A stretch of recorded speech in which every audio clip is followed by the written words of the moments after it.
भुवस्वः तत्सवितुर्वरेण्यं भर्गो देवस्य धीमहि धियो यो नः प्रचोदयात् ॐ शान्ति शान्ति शान्तिः.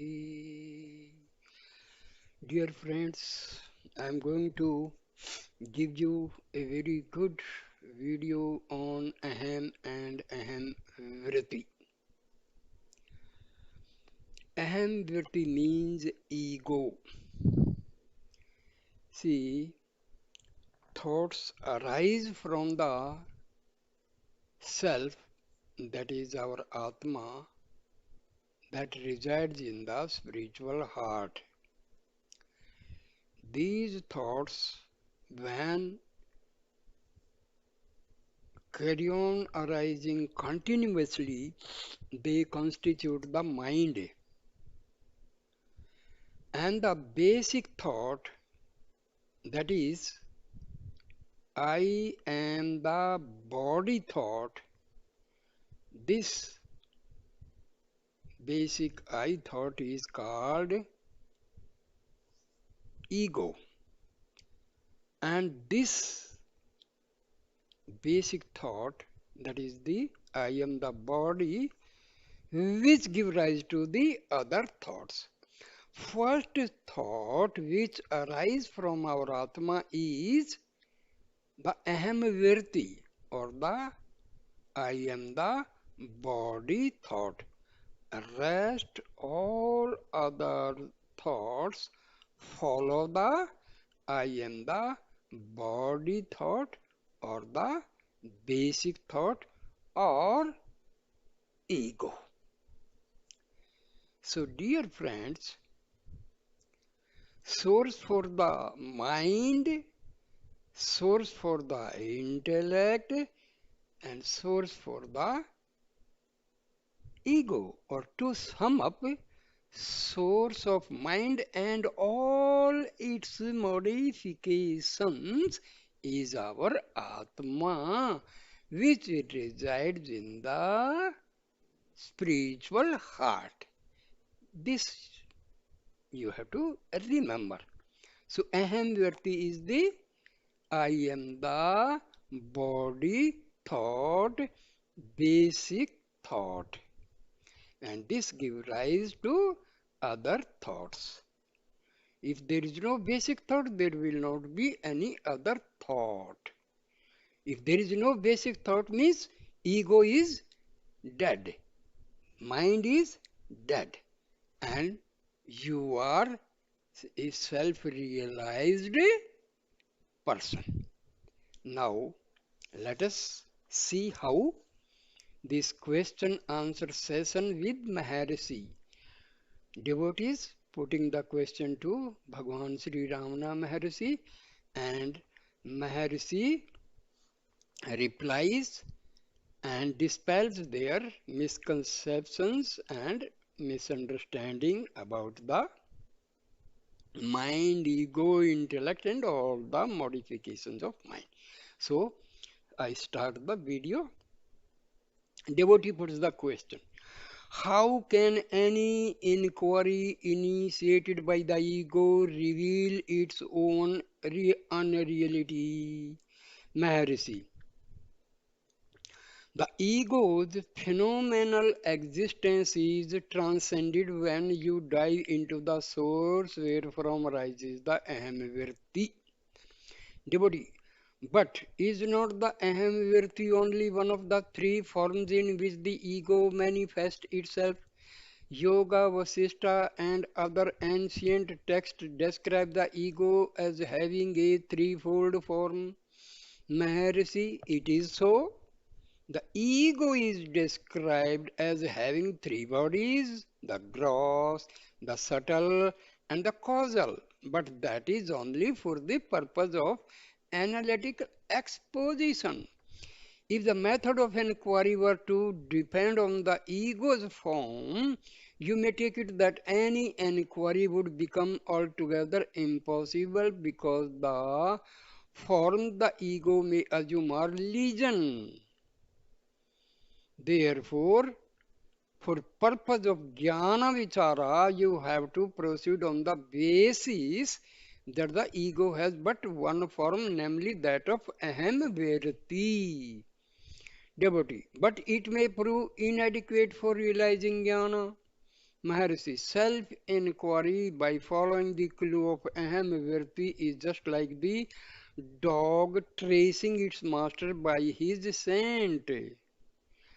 The master may be at some distant, unknown place, but that does not at all stand in the way of the dog tracing him. The master's scent is an infallible clue for the animal and nothing else, such as the dress he wears or his build and stature, etc. counts.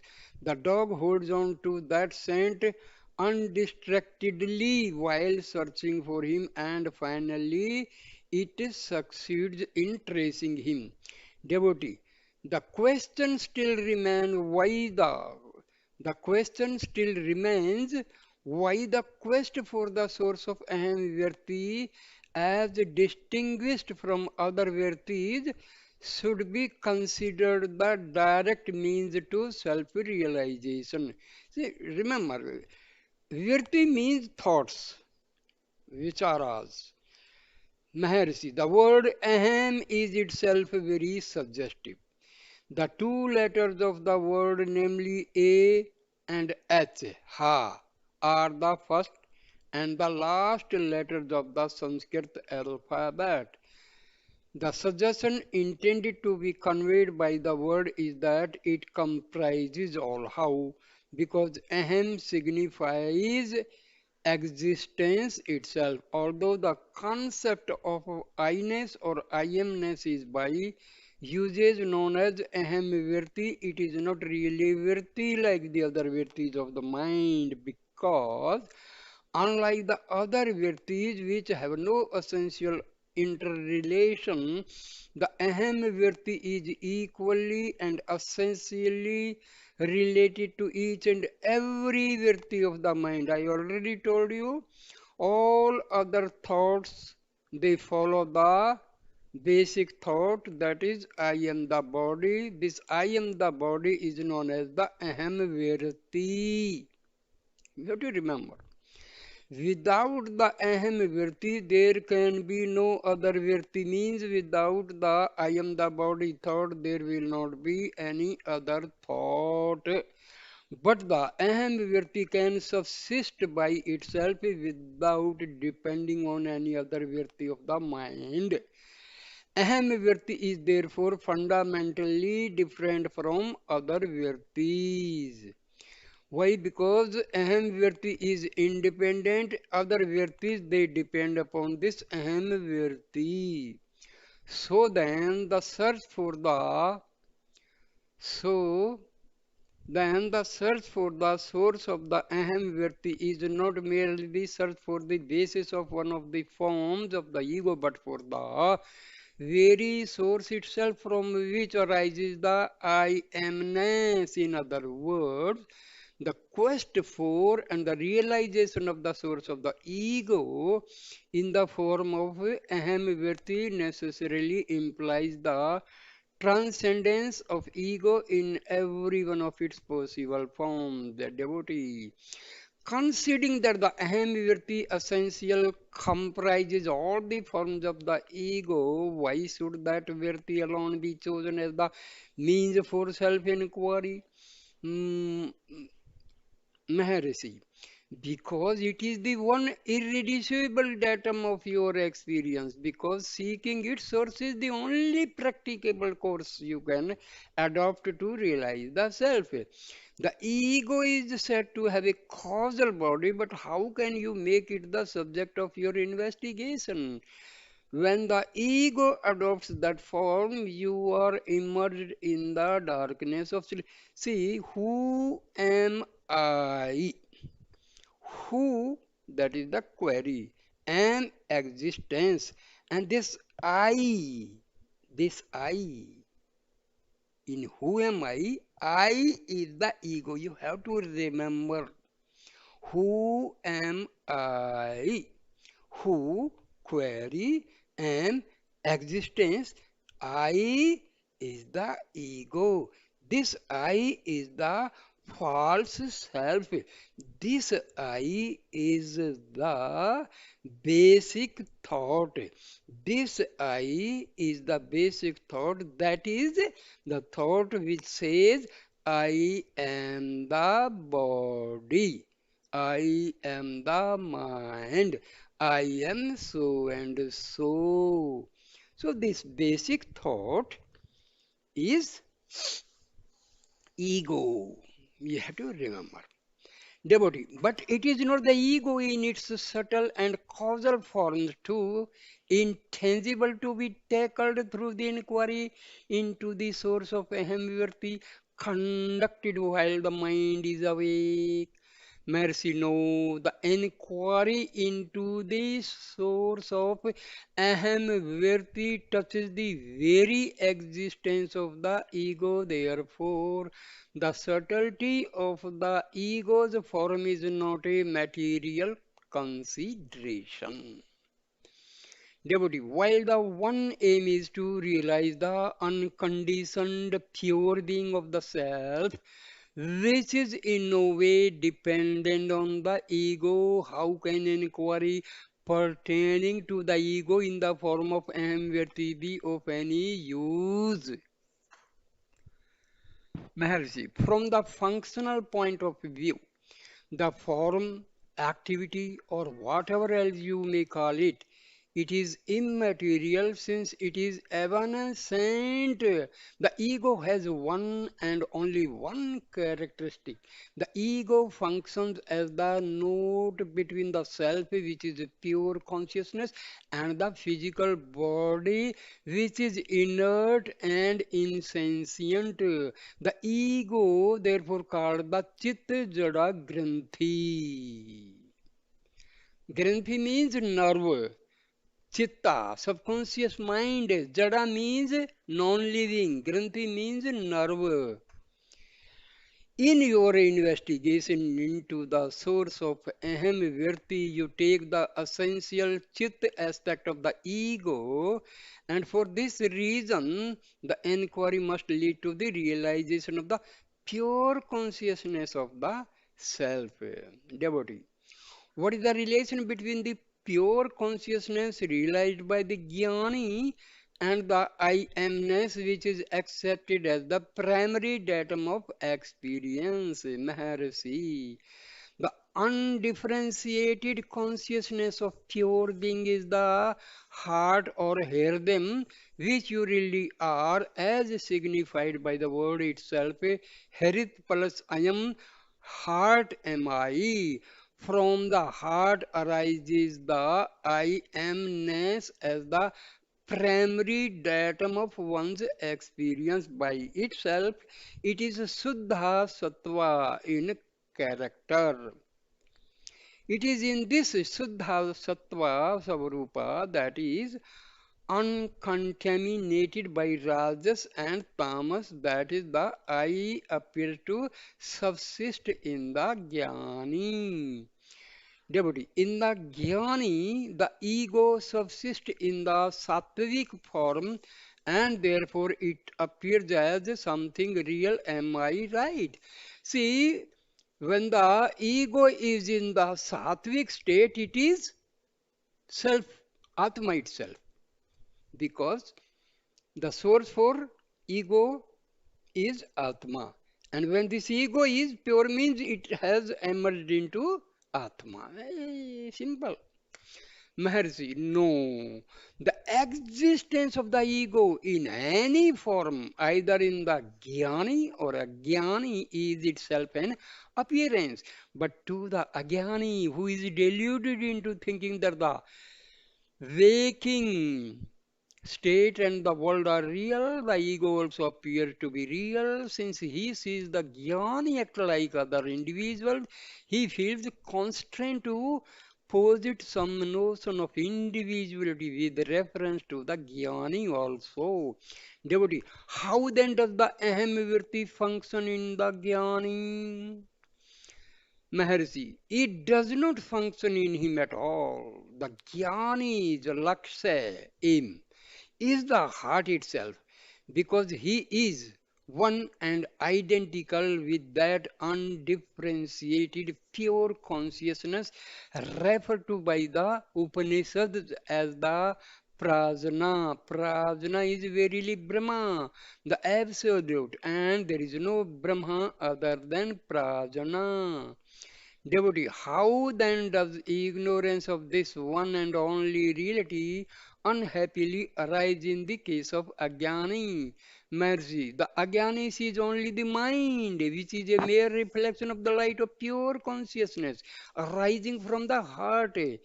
Of the heart itself he is ignorant. Why? Because his mind is extraverted and has never sought its source. The root cause of the ignorance is because our mind is always directed outwardly. So it is always away from the Atma, it is away from divinity. So that is the problem. So ego causes the thoughts, and these thoughts, when they are having their outwardly direction, we call mind and modifications of mind like ego and all. When the same mind is directed inwardly, so it becomes pure, it becomes a part of Atma, it is Atma itself. So we have to remember these basic notions. Devotee, what prevents that infinite, undifferentiated light of consciousness arising from the heart from revealing itself to the Ajnani? Maharshi, just as water in the pot reflects the enormous sun within the narrow limits of the pot, even so the vasanas or latent tendencies of the mind of the individual acting as the reflecting medium catch the all-pervading infinite light of consciousness arising from the heart and present in the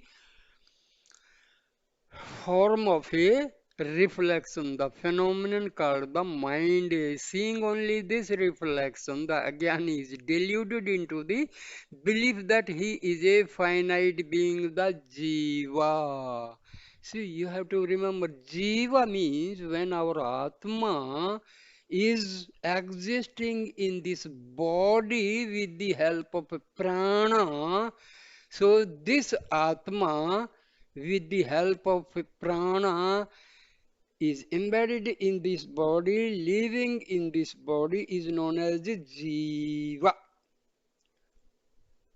So jiva and atma, same thing, only thing, when our atma is confined in this body, we call it jiva, otherwise it is atma only. See, when atma leaves this body, we say the human being has gone. His pranas are gone because Atma and pranas they leave the body simultaneously at the same time. So Atma and prana they coexist in the body. No prana means no Atma, no Atma means no prana. Prana and Atma together is known as Jiva. Simple. People are confused. What is Atma? What is this Jiva and all? So, when this Atma is residing in our heart and it is always coexisting with the prana, so this is known as Jiva. If the mind becomes introverted through inquiry into the source of Aham Vritti, the vasanas become extinct, and in the absence of the reflecting medium, the phenomenon of reflection, namely the mind, also disappears, being absorbed into the light of the reality, that is the heart, that is the Atma. This is the sum and substance of all that an aspirant needs to know. What is imperatively required of him in an earnest and one-pointed inquiry into the source of Ahamvarti, devotee. But any endeavor he may make is limited to the mind in the waking state. How can such inquiry conducted in only one of the three states of the mind destroy the mind itself? Mercy inquiry into the source of Ahamvarti is no doubt initiated by the sadhaka in the waking state of the mind. It cannot be said that in him the mind has been destroyed, but the process of self-inquiry will itself reveal that the alternation or transmutation of the three states of the mind as well as the three states themselves belong to the world of phenomena which cannot affect his intense inward inquiry. Self inquiry is really possible only through intense introversion of the mind. What is finally realized as a result of such inquiry into the source of Aham Virti is verily the heart as the undifferentiated light of pure consciousness into which the reflected light of the mind is completely absorbed. Devotee, for the jnani, then there is no distinction between the three states of mind. Maharshi, how can there be when the mind itself is dissolved and lost in the light of consciousness? For the jnani, all the three states are equally unreal, but the ajnani is unable to comprehend this because for him the standard of reality is the waking state, whereas for the jnani the standard of reality is reality itself. This reality of pure consciousness is eternal by its nature and therefore subsists equally during what you call waking, dreaming, and sleep. To him who is one with that reality, there is neither the mind nor its three states, and therefore neither introversion nor extraversion. His is the ever waking state because he is awake to the eternal self. His is the ever dreaming state because to him the world is no better than a repeatedly presented phenomenon of dream. His is the ever sleeping state because he is at all times without the body am I consciousness. Devotee. Should I then consider Sri Bhagwan as talking to me in a waking, dreaming, sleeping state? Maharshi, because your conscious experience is now limited to the duration of the extraversion of the mind, you call the present moment the waking state, whereas all the while your mind has been asleep to the self, and therefore you are now really fast asleep. Devotee, to me, sleep is a mere blankness, Maharshi. That is so because your waking state is a mere effervescence of the restless mind. What I mean by blankness is that I am hardly aware of anything in my sleep. It is for me the same as non existence. Mercy, but you did exist during sleep. If I did, I was not aware of it. Mercy, you do not mean to say in all seriousness you ceased to exist during your sleep. Laughing. If you went to sleep as Mr. X, did you get up from it as Mr. Y? Devotee, I know my identity perhaps by an act of memory. Maharshi, granting that, how is it possible unless there is continuity of awareness? Devotee, but I was unaware of that awareness. Maharshi, no, who says you are unaware in sleep? It is your mind. But there was no mind in your sleep. Of what value is the testimony of the mind about your existence or experience during sleep? Seeking the testimony of the mind to disapprove your existence or awareness during sleep is just like calling your son's evidence to disapprove your birth. Do you remember I told you once previously that existence and awareness are not two different things but one and the same? Well, if for any reason you feel constant to admit the fact that you existed in sleep, be sure you were also aware of that existence. What you were really unaware of in sleep is your bodily existence. You are confounding this bodily awareness with the true awareness of the self, which is eternal. Prajna, which is the source of I amness, ever subsists unaffected by the three transitory states of mind, thus enabling him to retain your identity unimpaired. Prajna is also beyond the three states because it can subsist without them and in spite of them. It is that reality that you should seek during your so-called waking state by tracing the Aham Vritti to its source. Intense practice in this inquiry will reveal that the mind and its three states are unreal, that you are the eternal, infinite consciousness of pure being, the self or the heart. So here I end this very very important video. Thank you, my dear friends, for watching and listening this wonderful video. Please subscribe my channel, like, comment, and share the video. Thank you so much for your patience. Namaste.